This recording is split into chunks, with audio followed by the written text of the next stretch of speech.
ക്രിസ്മസിന് രാവിലത്തെ ബ്രേക്ക്ഫാസ്റ്റിന് ചിക്കൻ സ്റ്റൂവോ മട്ടൺ സ്റ്റൂവോ ബീഫ് സ്റ്റൂവോ ഇല്ലാത്ത എന്ത് ക്രിസ്മസ് ആണല്ലേ. അപ്പോൾ അപ്പത്തിൻ്റെ കൂടെ കഴിക്കാനും ബ്രെഡിൻ്റെ കൂടെ കഴിക്കാനും അടിപൊളി ചിക്കൻ സ്റ്റൂ ആണ് കേട്ടോ ഞാനിന്ന് തയ്യാറാക്കുന്നത്. ഇതുപോലെ ഒരു പാൻ വെച്ചെടുക്കാം, അല്പം വെളിച്ചെണ്ണ ഒഴിച്ചെടുക്കാം. പട്ട, കരയാമ്പൂ, ഏലക്ക, കുരുമുളക്, മുഴുവൻ കുരുമുളക് ഇതെല്ലാം ഒന്ന് പൊട്ടിയതിന് ശേഷം ഒരു മീഡിയം സൈസ് സവാള, ഒരു ചെറിയ പീസ് ഇഞ്ചി, 4-5 പച്ചമുളക് ഒന്ന് വാട്ടിയെടുക്കാം. ഒരുപാട് വാട്ടേണ്ട ആവശ്യമൊന്നുമില്ല, ജസ്റ്റ് ഒന്ന് വാടിയാൽ മതി കേട്ടോ. ഇനി ഇതിലേക്ക് കുറച്ച് കറിവേപ്പില ഇട്ട് കൊടുക്കാം. എന്നിട്ടൊന്ന് നന്നായിട്ട് ഒന്ന് മിക്സാക്കി കൊടുത്തിട്ടുണ്ട്. ഇനിയിപ്പോൾ ഇതിലേക്ക് ആവശ്യമായിട്ടുള്ള 2 ക്യാരറ്റ് ഇതുപോലെ നീളത്തിൽ സ്ലൈസ് ചെയ്ത് വെച്ചതും ഒരു വലിയ പൊട്ടറ്റവും കൂടി എടുത്തിട്ടുണ്ട്. അതും ഇതുപോലെ കട്ട് ചെയ്തതാണ്.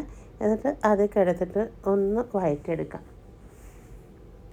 ഇതാ ചിക്കൻ നന്നായിട്ട് ചെറുതാക്കി കട്ട് ചെയ്ത് നന്നായിട്ട് കഴുകി വാല വെച്ചതാണ് കേട്ടോ. അതും കൂടി ഇട്ട് കൊടുക്കുക. ഇതൊരു 3/4 കിലോ ചിക്കനുണ്ട് കേട്ടോ, എല്ലോട് കൂടിയുള്ള ചിക്കനാണ്. ഇനി ഇതിലേക്ക് ആവശ്യത്തിനുള്ള ഉപ്പിട്ട് കൊടുക്കാം. എല്ലോട് കൂടിയുള്ള ചിക്കനാണ് കേട്ടോ ടേസ്റ്റ് ചിക്കൻ സ്റ്റൂ ഒക്കെ വയ്ക്കുമ്പോൾ. അപ്പോൾ അതിൻ്റെ ആ എല്ലിൽ നിന്നൊക്കെ ഇറങ്ങുന്ന സത്ത് കൊണ്ട് ഇത് വേകണം, അതാണ് കേട്ടോ ടേസ്റ്റ്.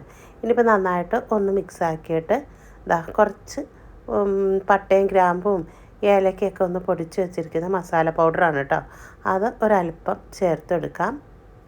എന്നിട്ട് നമുക്കിതൊന്ന് അടച്ച് വെച്ചിട്ട് ഒരു 5-10 മിനിറ്റ് നേരം നമുക്ക് ഇതിൽ തന്നെ ഒന്ന് വേവിച്ചെടുക്കാം. അത് കഴിഞ്ഞിട്ടാണ് കേട്ടോ ഞാൻ ഇതിലേക്ക് തേങ്ങാപ്പാൽ ചേർത്തെടുക്കുന്നത്. ഒരു വലിയ നാളികേരം എടുത്തിട്ടുണ്ട്, നല്ലപോലെ പിഴിഞ്ഞിട്ട് 2ാം പാലും 3ാം പാലും കൂടി കട്ടിക്ക് പിഴിഞ്ഞ് ഒഴിച്ചിട്ടുണ്ട് കേട്ടോ. എന്നിട്ട് നന്നായിട്ട് ഒന്ന് മിക്സാക്കി കൊടുക്കാം. ഇനി അടച്ച് വെച്ചിട്ട് നമുക്കിതൊന്ന് കുക്ക് ചെയ്തെടുക്കാം. ഇനി ഇത് വേകുന്ന സമയത്ത് നമുക്ക് കുറച്ച് കാര്യങ്ങൾ ചെയ്തെടുക്കണം. അപ്പോൾ ഒരു മിക്സി വെച്ചെടുത്തിട്ടുണ്ട്. ഇത് കാഷ്നട്ട് പൊടിച്ചതാണ് കേട്ടോ. അപ്പോൾ അതൊരു 2 സ്പൂണ് കാഷ്നട്ട് മിക്സിയുടെ ജാറിലേക്ക് ഇട്ട് കൊടുക്കാം.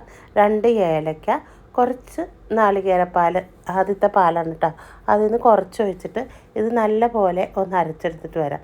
അപ്പോൾ നമ്മുടെ ചിക്കൻ്റെ സ്റ്റൂവിന് ടേസ്റ്റൊക്കെ കൂട്ടുന്ന സംഭവമാണ് കേട്ടോ ഈ ഇത്.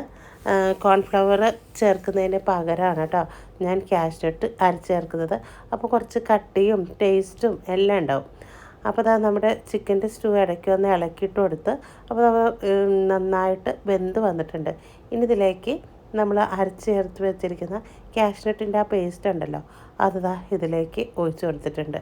പിന്നെ നാളികേരപ്പാലും കൂടി ഒഴിച്ചു കൊടുത്തിട്ടുണ്ട് കേട്ടോ, ആദ്യത്തെ പാല്. ഇനിയിപ്പോൾ നമ്മൾ ലാസ്റ്റായിട്ട് ഒരു മെയിൻ സംഭവം ചേർക്കുന്നുണ്ട്, കുക്കിംഗ് ക്രീം കേട്ടോ. അതൊരു 2 ടീസ്പൂണ് ചേർത്ത് കൊടുത്താൽ ഭയങ്കര ടേസ്റ്റാണ് കേട്ടോ. നമ്മുടെ കാറ്ററിംഗുകാരൊക്കെ ഈ ഒരു ഫ്രഷ് ക്രീം ഒഴിച്ചിട്ടാണ് കേട്ടോ ടേസ്റ്റ് ആക്കുന്നത്. അപ്പോൾ അതും കൂടി ചേർത്ത് കൊടുത്തിട്ടുണ്ട്. ഇനിയിപ്പോൾ പതുക്കെ ഒരു തല വന്നു കഴിഞ്ഞാൽ അത് ഓഫാക്കിയിട്ടേക്കാം. ഇനിയിപ്പോൾ ഇതിലേക്ക് നെയ്യിൽ കാഷ്നട്ടും കിസ്മിസൊക്കെ ഒന്ന് വറുത്തിടുകയാണ് കേട്ടോ. ഞാനിതൊക്കെ ചെയ്യുന്നത് വിശേഷ അവസരങ്ങളിലാണ് കേട്ടോ കൂടുതൽ ഇങ്ങനെ കാഷ്നട്ടൊക്കെ ചേർത്തെടുക്കുന്നത്. അല്ലാത്തപ്പോൾ ജസ്റ്റ് ചെറുതായിട്ടൊന്ന് ഇതൊക്കെ ആക്കത്തേ ഉള്ളൂ. ക്രിസ്മസ്, ഈസ്റ്റർ ഇങ്ങനെയൊക്കെയുള്ള പെരുന്നാളുകൾക്ക് ഇതേപോലെ റിച്ച് ആക്കാറുണ്ട്. അപ്പോൾ അതെല്ലാം മൂത്ത് വന്നിട്ടുണ്ട്. അതിലേക്ക് കുറച്ച് കറിവേപ്പിലയും കൂടി ഇട്ട് കൊടുത്തിട്ടുണ്ട് കേട്ടോ. എന്നിട്ട് നമ്മുടെ ചിക്കൻ സ്റ്റൂവിലേക്ക് ഒഴിച്ചെടുത്തിട്ടുണ്ട്. സൂപ്പർ ടേസ്റ്റാണ് കേട്ടോ. 1 ടൈം ഇതൊന്ന് ഉണ്ടാക്കി നോക്ക്, അടിപൊളിയാണ്. നല്ലൊരു വിഭവമായിട്ട് പോയിട്ട് വരാം.